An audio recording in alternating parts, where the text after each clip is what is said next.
I'm glad you could join us again today, Monday the 11th of June.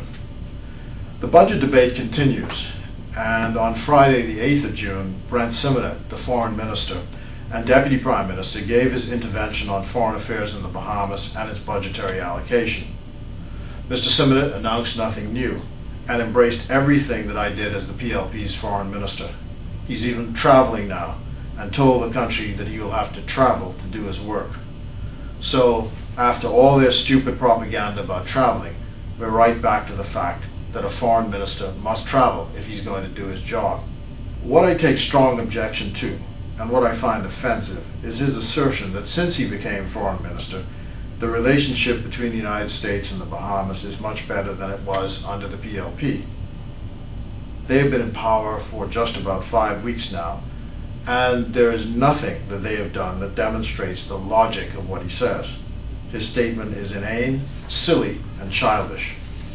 The fact is, there's been no change in the relationship between the United States and the Bahamas since the 2nd of May. Mr. Simonet is to be condemned for this patently silly statement. It proves, in my view, why he is not a fit person to represent this country abroad. He just doesn't get it.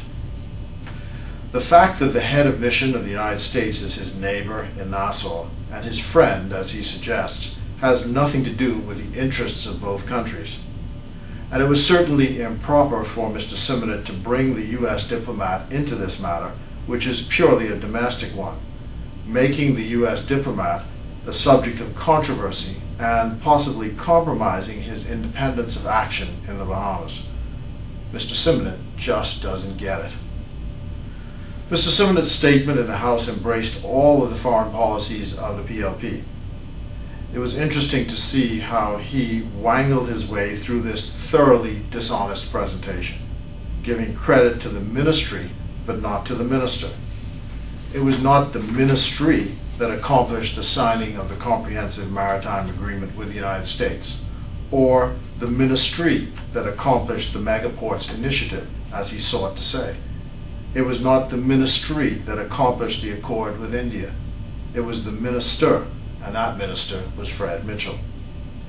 You can compare and contrast this dog-in-the-manger attitude of Brent Simonet with that of Dr. Hubert Minnis, the new Minister of Health, who rightly paid tribute to his predecessor, Dr. Bernard Nottage, for the good work he has done as Minister of Health.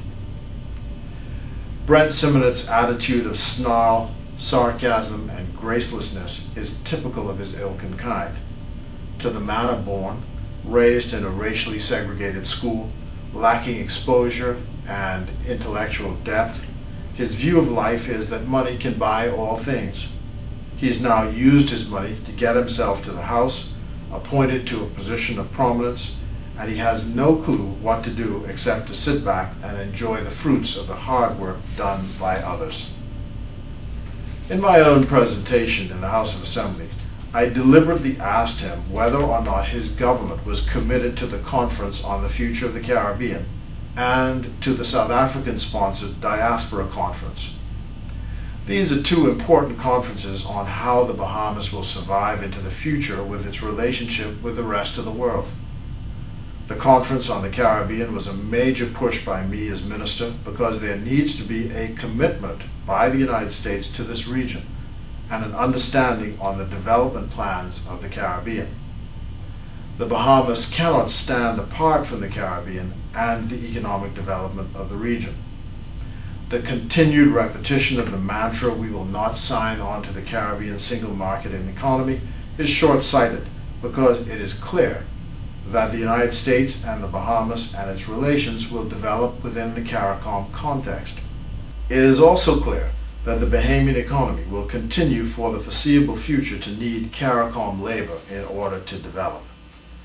And I should add that the Conference on the Caribbean, where there will be a meeting with President George Bush of the United States with all the heads of government at CARICOM, and the foreign ministers meeting with Secretary of State Dr. Condoleezza Rice, should not just be an opportunity for Hubert Ingraham and Brent Simonet to smile and grin for the cameras, but for substantial and substantive action on the forward progress of the Caribbean region and the Bahamas' best interests.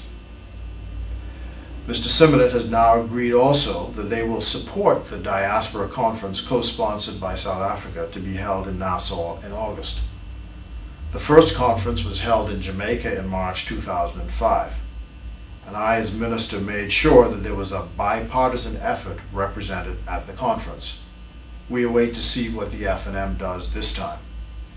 The connections with the African diaspora are important, and I wanted to see whether or not the F&M and Mr. Simonet in particular, given his ethnic background, has any interest in the African traditions, heritage, and culture of the Bahamas and Bahamians. I shall be watching this very carefully. Mr. Simonet did not have the grace and the decency to acknowledge that the PLP got it right in foreign affairs.